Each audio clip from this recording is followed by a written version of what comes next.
Zelensky is just like pulling teeth. Trump completely out of his depth because they are all so much smarter than he is. They all know of his deep insecurity. They all know of his desire to be a dictator.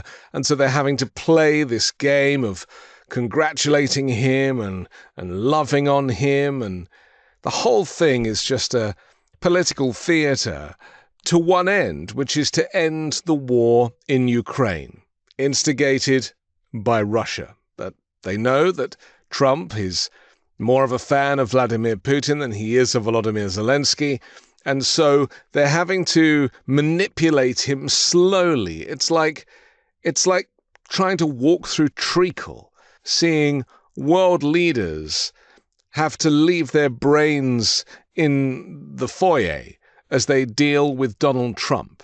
Half the time, he's not really listening. He just likes to facilitate it like he's hosting a special episode of The Apprentice. For all of the wonderful things that took place today, we've had a very successful day thus far. Important discussions as we work to end the killing and stop the war in Ukraine. We're all working for the same goal, very simple goal. We want to stop the killing, get this settled. I've just had the honor of being with President Zelensky and all of the discussions that we've had. We've covered a lot of territory. And when he calls on a certain leader, he then likes to give them a little description, like people don't know who Friedrich Merz is. I mean, Merz actually cut him off. Trump's was like, and now Chancellor of Germany, very strong and powerful, and Merz was just interrupted him and just carried on talking. It was rather brilliant. Mr. Chancellor from Germany, a very, very great leader. Mr. President, dear Donald, many thanks for having us today. I think this is extremely helpful that we are meeting and hearing that the two of you are having such a good meeting today here in Washington. The next steps ahead are the more complicated ones now. The path is open. You opened it last Friday. But now the way is open for complicated negotiations. And to be honest, we all would like to see a ceasefire, the latest from the next meeting on. I can't imagine that the next meeting would take place without a ceasefire. So let's work on that, and let's try to put pressure on Russia, because the credibility of these efforts we are undertaking today, are depending on at least a ceasefire. The Germans have no time for all of this theatre. They just want to get to an end of it. Now, Donald Trump doesn't care for the people of Ukraine or necessarily the Russian people either. I mean, Donald Trump cares only for himself. And so whenever he defaults to saying, we just have to stop the killing, we've got to stop the killing, what he's actually meaning is, I have to get a Nobel Peace Prize. I just have to get nominated for a Nobel Peace Prize. That's the only thing on his mind here. Fortunately, the leaders of Europe recognize this, and so they are playing him in this kind of exhaustive game of chicken, where they marinate him in kindness and sweet talk and put him on a pedestal. Oh, it's so wonderful that you're hosting this, and if it wasn't for you, then no progress would have been made. And of course, this is ridiculous. Donald Trump hasn't done anything. The only thing he's done is pose for a photo op with his best friend Vladimir Putin and invite him to ride in his limousine, which was never on the cards, complete break with protocol and security. And Putin so far has got everything that he wanted from the very beginning of this war over 3 years ago. I think you'll see that President Putin really would like to do something else. I think when we set that up, when we do, I think it's going to be when, not if. I think you're going to see some very really positive moves. I know there's over 1,000 prisoners, and I know they're going to release them. Maybe they're going to release them very soon, like immediately, which I think is great. Putin has not changed his demands. He is simply doubling down in his desire to reconstruct the Soviet Union. And he's starting with Ukraine, but undoubtedly he'll go for Poland next. And he knows that Donald Trump is dumb enough to allow that to happen. Remember, Trump hosted a wanted and indicted war criminal in Vladimir Putin. Somebody who is responsible for the deaths of tens of thousands of people, not to mention the deaths of people in his own orbit too. And Trump rolled out the red carpet for him on American soil. I mean, this is unprecedented. And it was done because Donald Trump cares nothing for protocol. He doesn't understand the history. And he just wants to be friends with dictators. And because he did that, now the Europeans had to show up at the White House to support Volodymyr Zelensky because Putin had Trump right where he wanted him just 48 hours ago. You know, the Europeans, they don't want to be coming to the White House and doing this. They've got better things to do. But they know that if they allow Zelensky to go back into the White House after Putin has worked his magic on Trump. I mean, who only knows what Putin said to Donald Trump in The Beast while they were driving privately together? Who only knows what else was in the envelope that was passed from the First Lady Melania Trump to Putin via Donald Trump? Sure, they showed us supposedly what was in there, a kind request to spare the lives of Ukrainian children, but there could have been other documents in there. This is the problem with Donald Trump. You just don't know what you're dealing with. He is completely untrustworthy, and Putin knows that. And the other thing I'm sure that Trump doesn't realize is that Putin is completely fluent in English. And so despite them having a translator for these kind of more public events, Putin is undoubtedly able to communicate with Donald Trump. Putin is a highly trained killer and former KGB agent. For the American security services to allow them to ride together alone in the back of the beast is just insane and does nothing to calm the fears of European leaders who know that Trump is open to manipulation.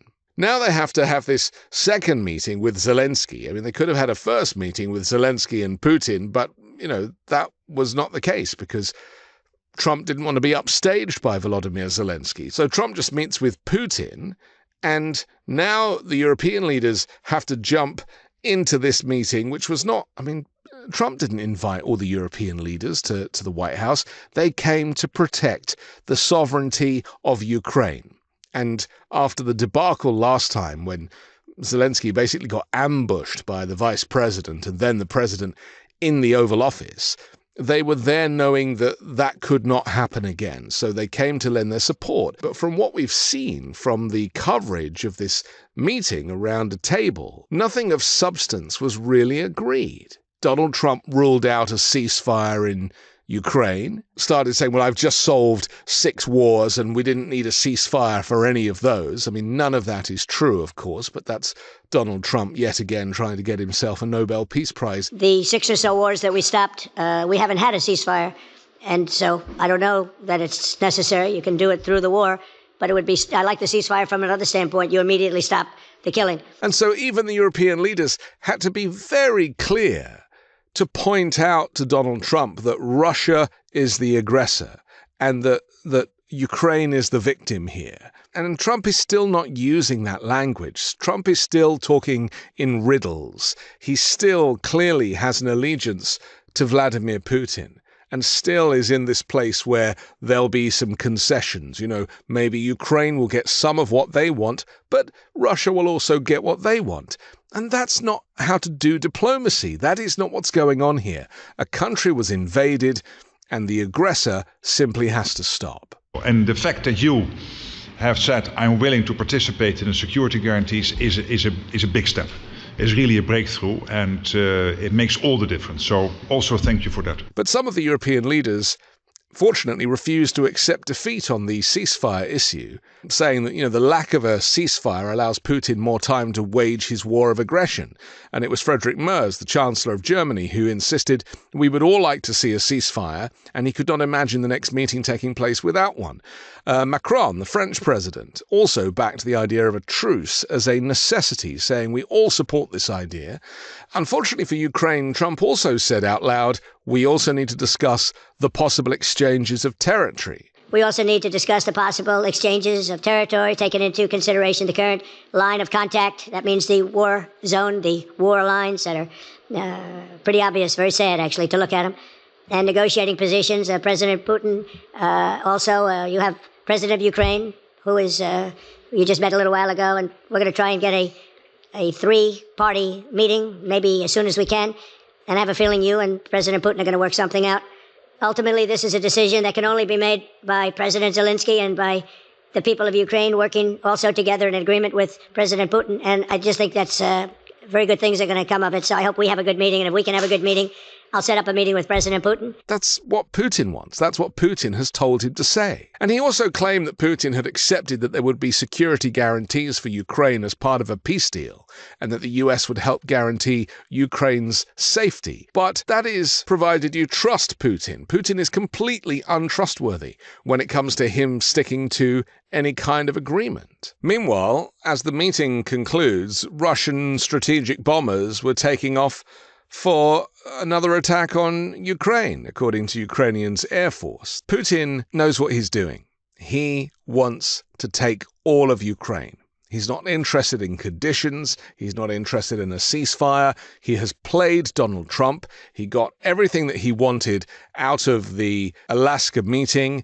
Remember, Russia takes these images and rebroadcasts them on Russian state news networks and then kind of rewrites the narrative for the Russian people. Remember, the Russian people have been told by Putin that Zelensky is a Nazi and that attacking Ukraine is a way to liberate the Ukrainians from Nazi occupation. I mean, that's the language that they're using. And I doubt that Donald Trump has any understanding or idea that that is the narrative in Russia. So to get to a point where they can even start to have talks, trilateral talks, where the three individuals are in the room. I mean, Trump was saying, I don't even have to be there. I could facilitate a meeting between Putin and Zelensky. But everyone's like, no, you are America. You represent America.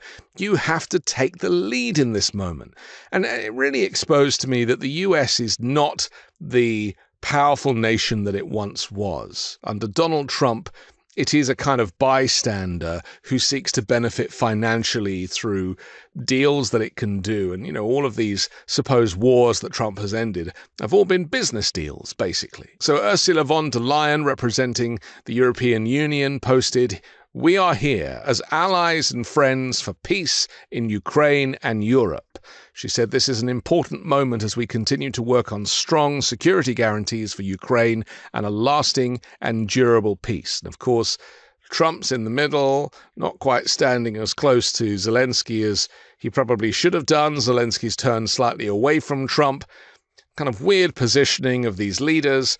But at the end of the day, this is a game of chicken. Trump is the middleman. He talks to Vladimir Putin. Putin tells him what to do. Then he comes back to the European leaders and tells them something else completely that Putin probably didn't say, just so he can be the center of attention and just so he can get that Nobel Peace Prize nomination. And we're really honored you guys came over. I mean, these are the heads of major countries and respected all over Europe.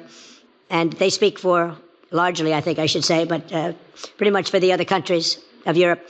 And we will come to a resolution today, I think, on almost everything, including probably the security. What a total waste of time for everybody and a whole lot of unnecessary jet lag. I'm Anthony Davis. You can find me on the 5 Minute News YouTube channel and podcast, on Wednesdays co-hosting Uncovered, and on Sunday on The Weekend Show with Midas Touch. The truth is more important than ever. Check out our new Truth Over Lies collection at store.midastouch.com. All 100% USA union made.